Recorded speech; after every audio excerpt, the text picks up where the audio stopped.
Hello everyone, welcome back to Med Revision. Today we'll be discussing asthma. This is part 1 of the video where we just discuss the key features of it and its pathophysiology. Part 2 will discuss its diagnosis and management.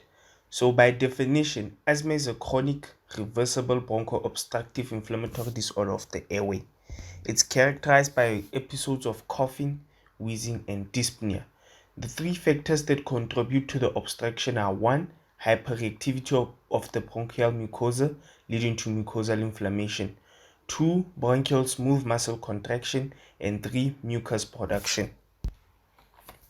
Now, the three features of asthma are that it's intermittent, the symptoms are episodic. It's also reversible, which means that if we give certain medication, we can reverse these symptoms and the person will go back to being normal. 3 is that it's inducible, meaning we can stimulate the reaction by either medication or stimulants that can induce an asthma attack. These stimulants can be classified as allergens or irritants. We have two types of asthma. One is intrinsic or idiosyncratic, and we have extrinsic, which is related to atopy or allergy. This is the classic one that we associate asthma with. Now, intrinsic asthma, it's non-immune related and not associated with allergens. It's more associated with irritants and not immunoglobulin E mediated. So bronchial reactions occur secondary to non-immunologic stimulants. Like I said, irritants such as viral infection, irritating inhalants, stress, or even exercise. All these are not related to a hypersensitivity reaction type 1 as primary cause for bronchial obstruction, but a secondary reaction to an underlying stressor that a patient has an unusual reaction towards. NSAID-sensitive asthma is a pseudo-allergic reaction that is not IgE mediated. Arachidonic acid can be broken down into prostaglandins, which is facilitated by cyclooxygenase, and leukotrienes, which is facilitated by lipooxygenase. Non-steroidal anti-inflammatory drugs like aspirin inhibit cyclooxygenase. Now, cyclooxygenase is important for the breakdown of arachidonic acid to prostaglandins.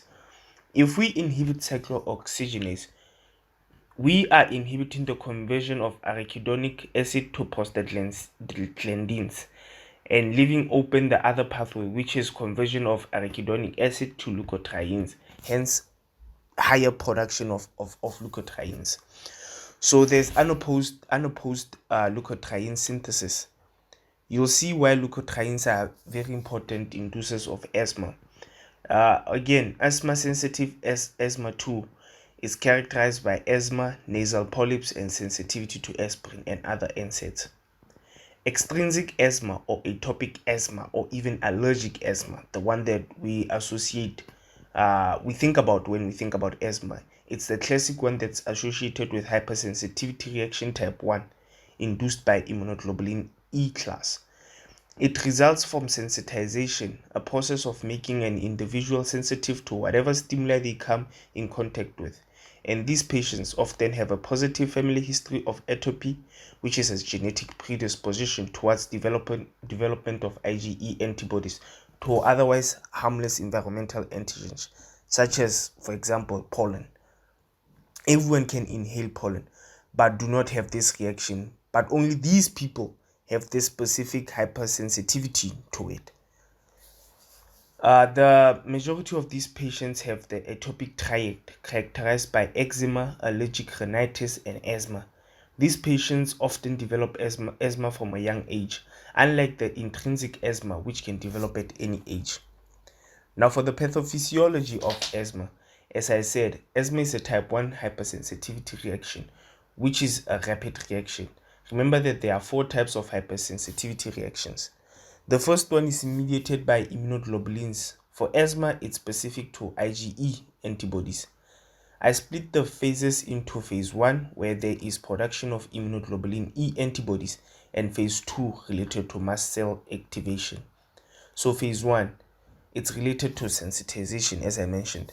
This is where there is first time exposure to a potential allergen, such as pollen or dust, etc., etc. It can be anything. The allergens get attacked by antigen presenting cells, such as dendritic cells or macrophages. Now, these antigen-presenting cells release interleukin-4, which activates CD8 cells and converts them to CD4 helper cells. They continue to produce interleukin-4 plus interleukin-5. Interleukin-4 causes plasma cells to switch from immunoglobulin M to allergen-specific IgE antibodies. Interleukin-5 stimulates synthesis and activation of eosinophils. This is why asthma is related to eosinophilia. It's important to note that at this phase, there's no asthma attack after the first exposure, so the person does not see any symptoms. So the person won't even know that they are having a reaction to whatever allergen they are inhaling. Phase 2, it's related to mast cell activation. This is when there's re-exposure to the previous allergen that the person did not show any symptoms towards. But in this phase, the allergen-specific IgE antibodies bind to mast cells and causes their degranulation. The degranulation splits into early phase and late phase reactions. The early phase reaction, it's an immediate hypersensitivity reaction like the first phase, but now you have symptoms.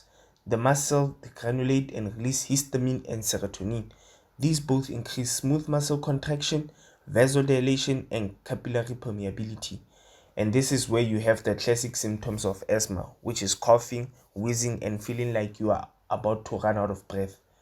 In the late phase reaction, the mast cells plus eosinophils release prostaglandins and leukotrienes. Both of these increase mucus production, bronchospasm, which is smooth muscle contraction of the airway, vascular permeability, and recruits neutrophils, eosinophils, and monocytes into the reaction, which causes the obstruction, the squeezing, wheezing, and the dyspnea, all of these classic symptoms. This will be it for now, dear colleagues. Thank you and see you in the next lecture. Stay tuned for part 2.